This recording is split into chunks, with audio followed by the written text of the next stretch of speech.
Halo semuanya, pada kali ini kami akan membahas mengenai proses insertion sort dan penerapannya dalam bahasa Python. Perkenalkan, nama saya Loindah Sri Puspadewi dan juga ada teman saya. Nama saya Made Maestro Utama, NIM saya 2415091010. Perkenalkan, nama saya Putu Bagus Raditya Wadananta, NIM 24150911121. Perkenalkan, nama saya Tresna Aditya Juliarta dengan NIM 2415091059.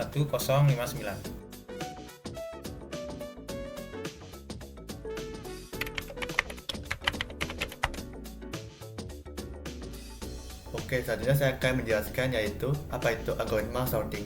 Sorting atau pengurutan merupakan proses penting dalam pengolahan data yang bertujuan untuk menyusun elemen-elemen data dari kondisi acak menjadi teratur berdasarkan kriteria tertentu. Algoritma insertion sort bekerja dengan cara menyisipkan elemen pada posisi yang tepat dalam bagian data yang sudah terurut, sehingga proses pengurutan berjalan secara bertahap. Keunggulan insertion sort terletak pada kompleksitasnya yang rendah. Meskipun demikian, performa insertion sort kurang optimal dibandingkan dengan sorting lain ketika mengolah data ukuran besar yang acak.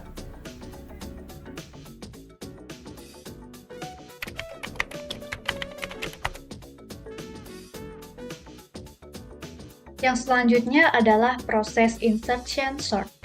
Proses insertion sort ini dimulai dari elemen kedua, karena elemen pertama dianggap sudah terurut. Setiap elemen yang sedang diproses dibandingkan dengan elemen-elemen sebelumnya secara berurutan dari belakang ke depan untuk menemukan posisi yang tepat. Bisa dilihat pada gambar di bawah ini, kita bisa lihat ada inisialisasi. Proses ini angka masih dalam bentuk acak. Dan di sini diasumsikan bahwa 23 adalah nilai yang sudah terurut. Lalu ada proses first pass. Di sini adalah proses membandingkan apakah nilai berikutnya yaitu 1 lebih kecil dari nilai sekarang yaitu 23. Karena benar, maka geser posisi 23 ke belakang, lalu insert nilai 1 ke posisi tersebut. Lalu ada second pass. Di sini akan ada proses membandingkan nilai elemen array 10 dengan sebelumnya yaitu 23. Karena 10 lebih kecil daripada 23, maka 23 akan digeser ke belakang, lalu akan dicek lagi apakah 10 lebih kecil dari 1. Karena tidak, maka proses akan berhenti. Dan akan diinsert 10 di antara 1 dan juga 23. Lalu ada third pass. Di sini adalah proses membandingkan nilai elemen array 5 dengan nilai sebelumnya, yaitu 23. Karena 5 lebih kecil dari 23, maka nilai 23 akan digeser ke belakang. Kemudian akan dicek lagi, apakah 5 lebih kecil dari 10. Karena benar, maka nilai 10 akan digeser ke belakang. Kemudian akan dicek lagi apakah 5 lebih kecil daripada 1. Karena tidak, maka proses akan berhenti. Dan 5 akan diinsert di antara 1 dan 10. Lalu ada proses fourth pass, di mana proses masih berlaku seperti yang terdahulu, di mana di sini untuk nilai elemen 2 sama seperti tadi akan dibandingkan sampai semua elemen dalam array tersebut terurut dengan benar.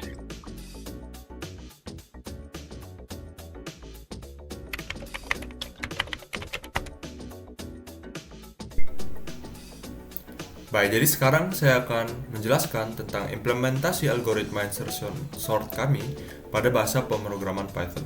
Nah, sebelum itu perlu diketahui, secara umum ada dua jenis pengurutan data, yaitu model urut naik, ascending, yaitu mengurutkan data dari nilai terkecil ke terbesar, dan model urut descending atau turun, yang mengurutkan data dari nilai terbesar ke kecil. Jadi lanjut saja ke codingannya. Oke, jadi ini adalah implementasi insertion sort dalam kode bahasa pemrograman Python. Di sini saya akan menjelaskan menggunakan website icarus.dmstack.dev milik FTK Undiksa. Nah, di sini pada line pertama, kami membuat fungsi bernama insertion sort ascending yang mengambil data R yaitu dalam bentuk array. Di sini kami menggunakan contoh array yaitu 23, 1, 10, 5, 2 yang mana ini masih dalam bentuk acak. Kemudian jalankan fungsinya. Di sini ada for loop yaitu i in range 1 sampai panjang array-nya. Di mana pada contoh ini panjang array-nya adalah 4 dari 0, 1, 2, 3 dan 4. Kenapa dimulai dari 1? I-nya itu adalah 1. Karena seperti yang sudah dijelaskan tadi, pada insertion sort, indeks pertama atau indeks 0 ini sudah dianggap terurut. Maka dari itu dimulainya dari 1. Di sini ada variable key, di mana variable key ini adalah nilai yang dianggap belum terurut, yang nantinya akan dibandingkan dengan nilai sebelumnya. Jika di forward, maka di sini key-nya adalah array dari nilai key ini adalah array dari indeks i, di mana i-nya 1, maka pada contoh di sini adalah nilai dari indeks 1 yaitu adalah 1. Kemudian di sini ada j, yaitu variabel pembanding yang akan dibandingkan dengan key. Atau j ini adalah nilai indeks sebelum key. Maka di sini j-nya adalah i dikurangi 1. Di sini j-nya adalah 0 karena dikurangi 1. Kemudian ada while loop dengan kondisi j lebih dari sama dengan 0 untuk mencegah nilai minus j-nya itu agar tidak minus. Dan key itu lebih kecil daripada array indeks j. Ini adalah untuk mengecek apakah sederhana itu apakah nilai 1 ini lebih kecil dari nilai sebelumnya. Key-nya ini lebih kecil daripada nilai sebelumnya. Misalnya pada contoh ini j lebih dari sama dengan 0, nilai j adalah 0, maka kondisi ini benar. Dan key-nya yaitu 1, apakah lebih kecil dari nilai array indeks j, di mana j-nya 0, maka array indeks j ini adalah 23. Karena benar 1 itu lebih kecil daripada 23, maka berjalan kode dalam while ini, di mana array j plus 1, yaitu di sini tempatnya, akan dijadikan nilai dari array indeks j. Atau sederhananya, nilai 23 ini akan dipindahkan ke kanan, atau nilai sebelumnya. Jika dijalankan, maka di sini akan berubah jadi 23. Dan j-nya dikurangi sama dengan 1. Ini sebenarnya untuk mengecek nilai sebelumnya lagi.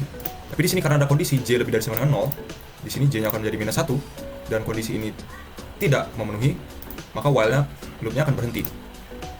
Nah, kemudian di sini ada line code array j plus 1 sama dengan key, yang artinya j-nya akan ditambah 1 kembali, di mana di sini min 1 ditambah 1 adalah 0, yaitu posisi indeks 0, ini menjadi nilai key-nya, atau sederhananya itu nilai key-nya ini akan di-insert ke nilai yang tempat yang sudah terurut. Yaitu pada di contoh pertama ini ada indeks 0, di mana key-nya itu adalah 1, maka indeks 0 akan berubah menjadi 1. Jadi sederhananya, kita baru saja menukar 23 dari indeks 0 ini dan nilai 1 dari indeks 1 ke indeks 0. Maka di sini posisinya sudah terurut. Itu untuk perulangan i yang pertama. Karena sudah selesai, maka for loop-nya akan berjalan kembali. Di sini i-nya sekarang adalah 2. Dan key dengan array indeks 2 itu di sini adalah 10. Maka key-nya itu 10. Di sini j adalah i dikurangi 1, maka j-nya adalah 1. Atau ini nilai sebelum 10. Di sini kembali dicek kondisinya apakah j lebih dari sama dengan 0, benar. Dan apakah key, yaitu 10, lebih kecil dari nilai array indeks j. Array indeks j-nya adalah 1, maka di sini nilai indeks 1 adalah 23. Karena benar 10 itu lebih kecil daripada 23, maka seperti yang tadi, 23 akan dipindahkan ke kanan atau ke indeks 2, yaitu array j plus 1. Di sini 10 akan berubah menjadi 23, dan kemudian j akan dikurangi sama dengan 1 untuk mengecek nilai sebelumnya lagi. Nah, di sini karena j lebih dari sama dengan 0 masih berlaku, di sini j-nya adalah 0, akan dicek lagi key yaitu 10 apakah lebih kecil dari array indeks j yaitu 0 yaitu 1. Apakah 10 lebih kecil dari 1? Karena tidak, maka kondisi ini tidak benar dan while loop-nya berhenti. Kemudian array j plus 1 akan di-insert nilai key-nya. Di sini key-nya adalah 10, maka array j plus 1 yaitu 1 lokasi ini akan di-insert nilai 10. Yang artinya ini adalah posisi yang sudah terurut. Di sini posisi polanya sudah terurut ya 1, 10 dan 23. Kemudian diulangi lagi for loop-nya. Sekarang perulangan yang ketiga. J-nya adalah 2, sini adalah 2, kemudian while loop dicek kondisinya. Sekarang apakah 5, jadi key-nya 5 lebih kecil daripada nilai sebelumnya yaitu 23, karena benar. Maka seperti tadi 23-nya akan dipindahkan ke kanan mengambil posisi indeks 3. J akan dikurangi sama dengan 1 untuk mengecek apakah key-nya yaitu 5 itu lebih kecil daripada nilai sebelumnya lagi yaitu 10. Karena benar, maka nilai 10-nya akan dipindahkan ke indeks kedua. Di sini 10-nya sudah pindah ke indeks kedua. Sekarang j-nya akan dikurangi lagi, kurang sama dengan 1. J-nya sekarang 0 dan akan dicek apakah 5 itu lebih kecil daripada 1. Karena tidak, maka while loop-nya berhenti. Dan posisi 5 akan ditempatkan pada J plus 1 yaitu array indeks 1 yaitu 10. Maka 5-nya akan diinsert ke sini. Dan untuk perulangan yang terakhir yaitu I sama dengan 4 itu sama saja seperti tadi. Sini J-nya sekarang adalah 3. 2 akan dicek ke indeks 3, apakah 2 lebih kecil daripada 23? Karena benar, 23 akan dipindahkan ke kanan. Ini kemudian J dikurangi sama dengan 1. Sekarang dicek apakah key-nya itu 2 lebih kecil daripada indeks 2 yaitu 10. Karena benar, maka 10 akan dipindahkan ke kanan. Nilai J dikurangi lagi. Sekarang dicek lagi apakah 2 lebih kecil daripada nilai indeks 1 yaitu 5. Karena benar, maka 5-nya akan dipindahkan ke kanan. J dikurangi sama dengan 1 lagi. Dan pada indeks 0, apakah 2 lebih kecil daripada nilai dari indeks 0 yaitu 1? Karena tidak, maka while loop-nya berhenti. Dan 2 ditempatkan pada array J plus 1 yaitu di array indeks 1. Dan karena sudah selesai dan memenuhi panjang dari array-nya, maka for loop-nya akan berhenti dan dikembalikan nilai array yang sudah terurut. Nah, berikut adalah nilai array yang sudah terurut 1, 2, 5, 10, 23. Dan selesai sudah kodenya. Dan untuk yang descending itu kurang lebih sebagian besar sama, hanya saja perbedaannya terdapat pada kondisi pembanding ini. Jika ascending, kita mengecek apakah key-nya lebih kecil daripada nilai sebelumnya, maka kondisi ini akan berjalan. Pada descending, kita cukup mengubah tanda ini menjadi apakah key-nya itu lebih besar dari nilai sebelumnya. Jadi, jika setelah kita ubah ini, kita coba forward. Sini akan dicek apakah 1 itu lebih besar daripada 23, karena tidak, maka while loop-nya akan di-skip. Dan posisi 1 ini tetap di sini karena sudah terurut. Dan pada perulangan kedua misalnya, ini J ada 1, sekarang 10 akan dicek ke 1. Apakah 10 lebih besar daripada 1? Karena benar, maka kondisi while ini terpenuhi dan ini akan berjalan. Satunya akan dipindahkan ke kanan. Sini, kemudian J dikurangi sama 1 sama seperti tadi. Sekarang dicek apakah 10 lebih besar daripada 23. Karena tidak, maka while loop-nya di skip dan array J plus 1 sama dengan key itu 10. Array indeks 1 di sini akan berubah menjadi 10 dan begitu seterusnya. Saya skip, ini 5 lebih besar daripada 1, maka satunya akan berpindah ke kanan, 5 yang akan ditempatkan di antara 10 dan 1. Dan sama juga dengan yang terakhir yaitu 2. Sini dicek apakah 2 lebih besar daripada 1, karena benar, maka satunya akan dipindahkan ke kanan lagi. Dan dicek apakah J kurang 1, dan kemudian dicek apakah 2 itu lebih besar daripada 5, karena tidak, maka posisi 2 ini ada di indeks array 3 dan seperti berikut. Karena for loop-nya sudah selesai, maka di skip dan di return nilai array akhirnya.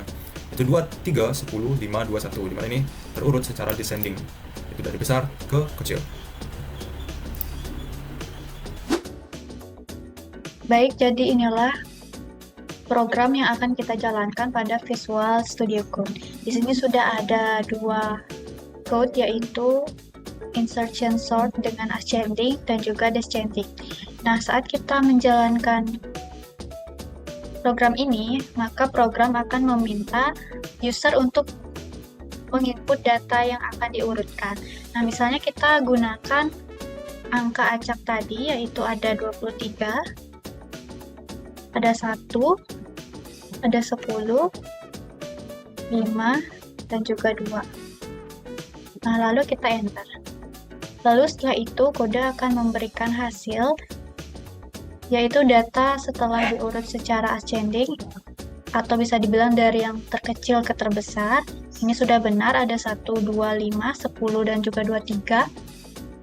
Kemudian, yang diurut secara descending, atau bisa dibilang dari yang terbesar ke terkecil, di sini ada 23, 10, 5, 2, dan juga 1. Jadi, inilah dia program yang sudah kami jalankan.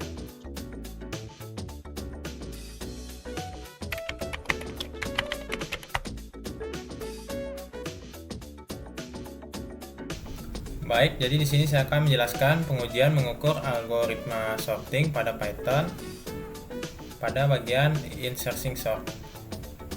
Jadi dengan menggunakan modul time dan list array yang berisi 1000 angka secara acak dengan rentang 1 sampai dengan 1000 dapat diukur waktu eksekusi algoritmanya. Nah, setelah pengukuran, hasil percobaan pertama yang didapat adalah 0,04416 detik. Selanjutnya akan dicoba 10 kali. Setelah dicoba 10 kali, terlihat pada tabel berikut. Jadi dari 10 kali percobaan, hasil rata-rata yang didapat adalah 0,45023 detik untuk mengurutkan 1000 angka acak dalam array dengan algoritma insertion sort.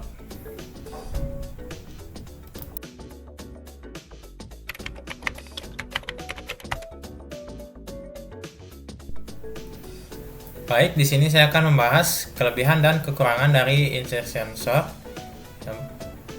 Jadi di awal-awal ini saya akan membahas kelebihan terlebih dahulu.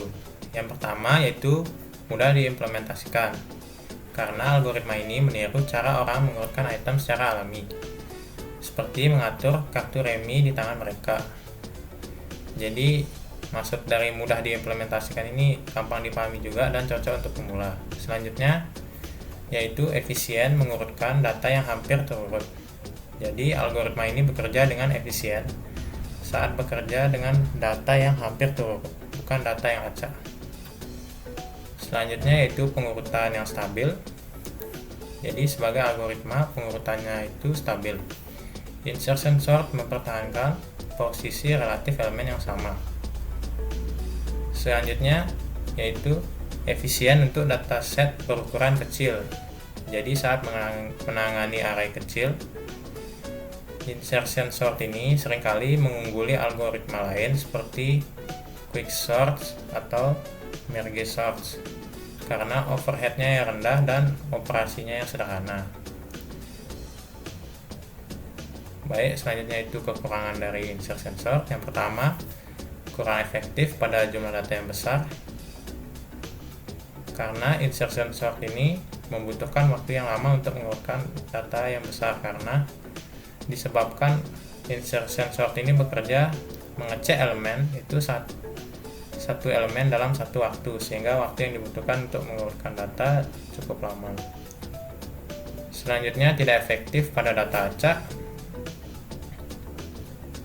karena insertion sort ini bekerja dengan memeriksa satu elemen pada saat itu juga. Jadi kemungkinan besar insertion sort akan memeriksa sejumlah besar elemen pada data yang acak, sehingga memerlukan waktu yang cukup lama. Selanjutnya tidak cocok untuk data yang bersifat dinamis. Hal ini disebabkan karena pada insertion sort pengguna harus menetapkan posisi semua elemen data terlebih dahulu sebelum melanjutkan proses pengurutan.